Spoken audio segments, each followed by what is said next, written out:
Tansei gamers, have you ever looked at Dungeons and Dragons 5th edition and just noticed how many books there are? It's been a while. It's been a while since I deliberately went looking. I run across it all the time, I guess, on Amazon, where the fact that I browse any sort of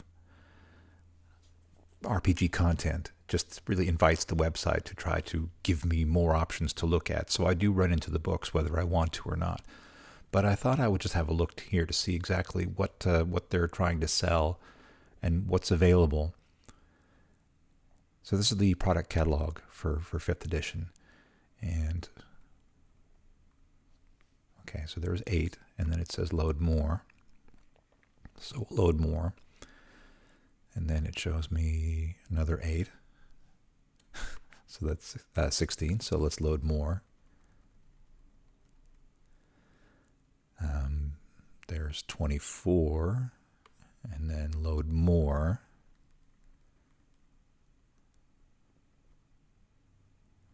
Uh, 32, and we're still not through. At least that's the monster manual. That's something I at least recognize. So let's go ahead and load some more. Okay, so now we're up to 40. And it's still inviting me to load more. So let's see how far it goes. So there's 48. Well, we're getting into V's, so I don't think this is alphabetical, though. This might be, yeah, I'm not sure. Okay, 48. 51, if I count correctly. That's a lot of books. Who would buy that many books? Are there people out there that actually have purchased every single thing that D&D has published, that Hasbro has published for this system?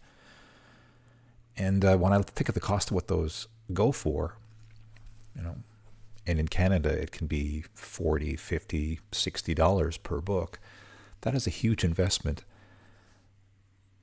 And you'd have to sell, like, at what point do you need to sell enough books that it actually makes sense from a company perspective, that you're going to get your money back, that it's for the amount of time and effort, the money that it goes into writing and to procuring the art and to make these products?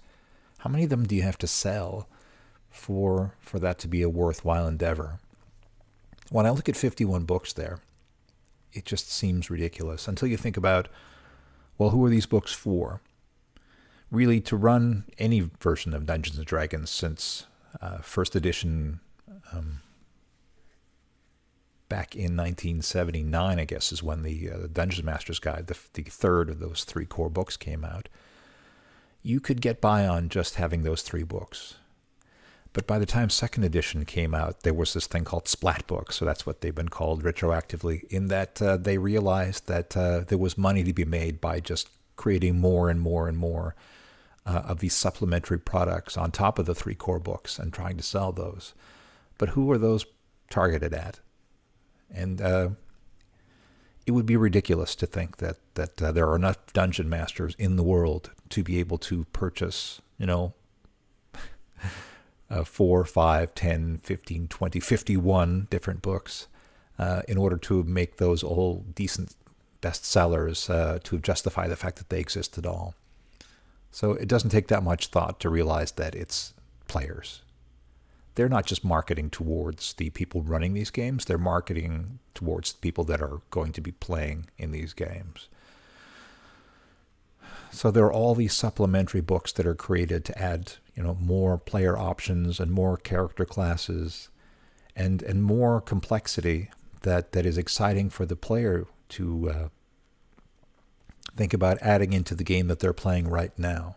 But ultimately, it's the responsibility of the dungeon master to then have to go and purchase and become familiar with all of this extra material on top of the 3 core books, to the point where they are familiar and comfortable enough to be able to be literate in adding on this extra complexity that's been heaped on.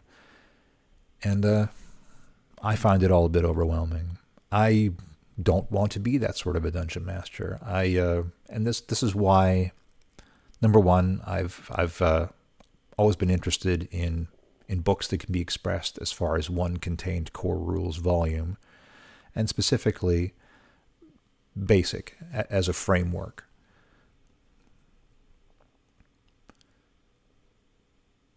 If you've never done any sort of dungeon mastering, if it's something that you're interested in maybe trying, either because you want to run it solo, just to sort of get your sense of, with all these variables, these rules, the different races and classes and skills, can I do it fluidly, quickly enough that I can make a game that's entertaining to myself, and as a stepping stone maybe towards running games for other people.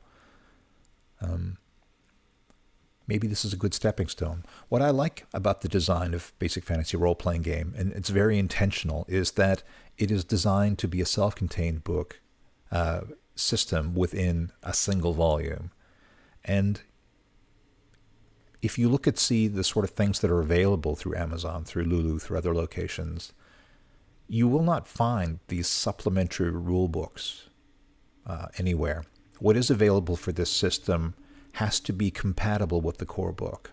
It doesn't extend beyond the core book. There are conveniences to make that core book more useful. And for the most part, that means modules, adventures for the system. But there are other things like the field guide, which adds more monsters to what's available in the core book, and the equipment emporium, which adds more equipment and just provides the equipment that exists in a more convenient format. So it's not adding any complexity. What it is adding convenience, so that you don't necessarily need any of these books. They don't make the system more complicated than it is, but it becomes more convenient to use. It becomes more clear.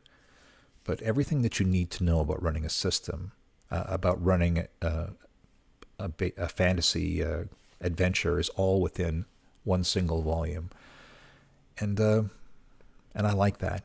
If you have any sort of fear, or you just don't think it makes a lot of sense to do a heavy investment financially to purchase 51 books to have your complete set, looking at something like this that is open source, that is collaboratively designed, that is available for free, and to get the materials, if you want to have physical copies in your hand, because who doesn't? I certainly do.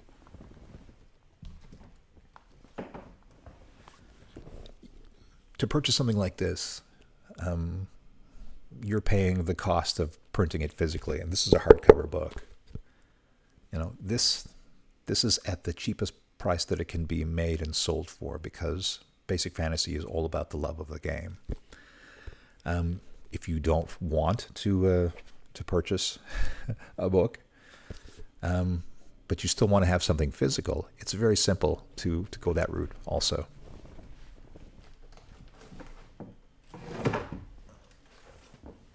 I'm making a mess. Anyway, I've shown these on the channel before, generally in shorts. This is the one that I wrote. And I just made it with a comb binder with some plastic sheets, laser printer, and my photo printer. Made the cover. And it's comb bound, so it lies completely flat. But I've also made other things that aren't currently available right now, but I wanted to have a physical copy just for my lab. So there's a field guide. Here's actually the third field guide, and that's not an official cover. It's just a testament to the fact that Gabe Fu is an amazing artist. And even though that's not technically a monster, I thought, showing an encounter from the perspective of the adventurer going in seemed like a completely valid thing to have on a cover. So that's what I chose to put there. But the point is that to run this game, I don't need to feel any financial pressure, and I certainly don't need to feel any player pressure, because they have bought this thing that Wizards of the Coast, Hasbro, what have you, have sold, and because they've sunk maybe $50, $60 Canadian into buying this source book, and they bring it to my table, that they want me to have to put $50 or $60 of money and then a bunch of time into becoming familiar with this supplementary material, because it's very important for them to have this extra complexity woven into the game, because they desperately want to have these rules or this. But then for it to be incumbent on me as the dungeon master to have to then be responsible for being familiar and to helping manage their character on top of that game. I never used to understand why it was that I was seeing the hobby changing from being something that was just about friends getting together to play something fun, and into moving towards a system where we now have professional dungeon masters who basically they use platforms like the virtual tabletop platforms to market themselves in a pay-for-play environment. That seemed ridiculous to me, but because of the environment that exists with the hobby moving towards something that is extremely monetized, to the point where Wizards has 51 books, at least that's what's available through this website. And the pressure on dungeon masters to have to make the game as wide as possible in order to accommodate player requests because they've bought a copy of this system. They want Tasha's woven into the game that they want to play. So it becomes the responsibility of the dungeon master to make that dream come true. I can see me being in a position where, this has ceased to be passion and fun, and it's now work. And if you're going to ask me to invest financially in purchasing this book to play this character class that you want to have as part of an adventure, then yeah, you're going to cover the cost of that book. And you're going to pay me for my time to learn everything in that book, to become familiar, to run the game the way that you want. And you're going to pay me for my time to run that game, where I have to take on this additional level of complexity in order to take this simple game and scale it up to the point where you feel like you're getting satisfaction out of it. I don't want to be a professional dungeon master. I don't want to make money at all, really, off of doing this, which is why I very specifically gravitated towards Basic and Expert, or in the case of Basic Fantasy Role-Playing Game, a current open source adaptation, a retro clone of that system that does not exist to make any money, that all the materials are made for people out of love, by volunteers. And that is why I made that book for this system, and why it will not be the only book that I ever make for this system, because that is exactly what I want out of this hobby. I want to create joy. I want to make love. I want to bring joy into people's lives, and I want playing to be a joyful experience for myself. So this is just the beginning of what I intend to give back to this hobby. And if you sort of feel like you don't like where the hobby is going, and you wish that it wasn't about having the latest, greatest, about having to take what used to be expressed in 3 books or in 1 book and have that now expand into 50 books. And this is why OSR is a thing. This is why people are hearkening back to how things used to be. This is why you should consider Basic Fantasy Role-Playing Game. It's certainly what I find the most appealing way to play the game now. Everything lives in 1 book, but it is modular.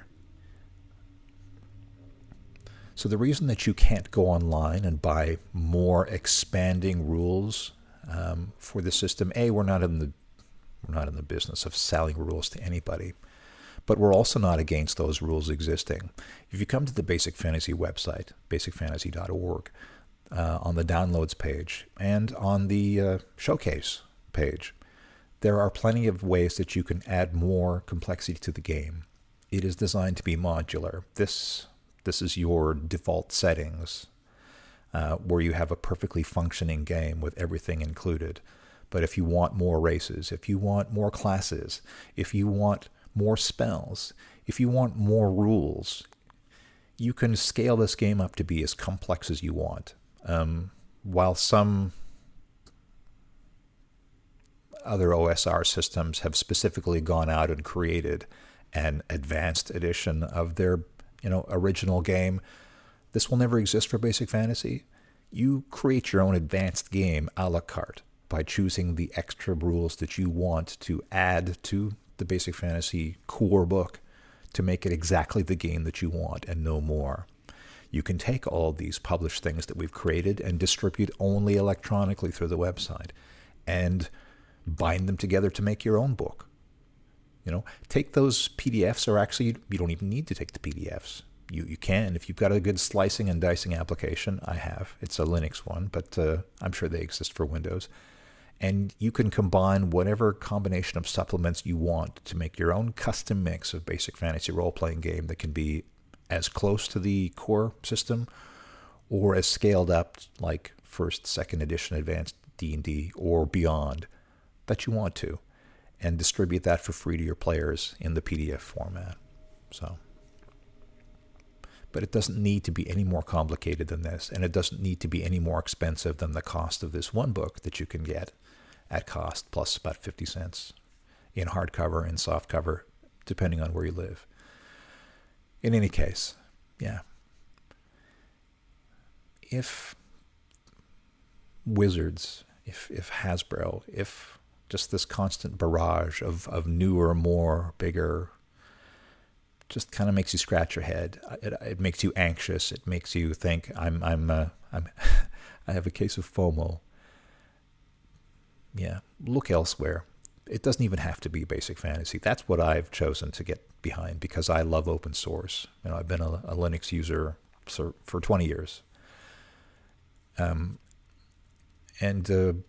Investing my time and effort and affection into something that is collaboratively created by a group of people of similar mind. Just that's my happy place.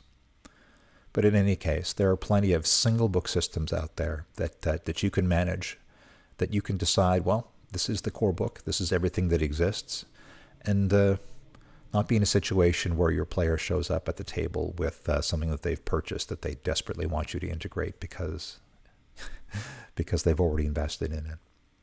You don't need that kind of pressure. Enjoy the game. Do something simple. Basicfantasy.org. That's where I am. I hope to see you there.